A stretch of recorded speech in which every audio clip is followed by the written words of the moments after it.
The House is adjourned to meet again on Monday, the 28th March 2022 at 4 p.m. A much anticipated session of the National Assembly was adjourned by the Speaker, bringing political temperature to a boil. A no confidence motion against Prime Minister Imran Khan was on the agenda.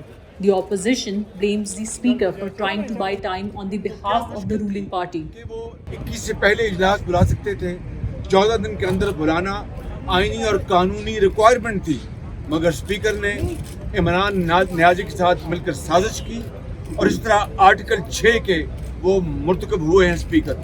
On the other hand, the ruling party is confident it can defeat the motion. Rather, it will crush it.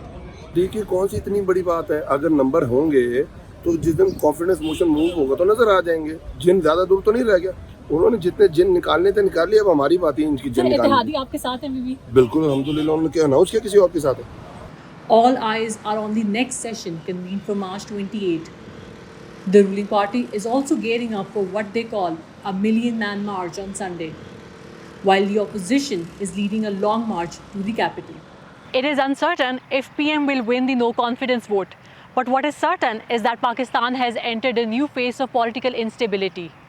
Fatma Amjad, Arab News, Islamabad.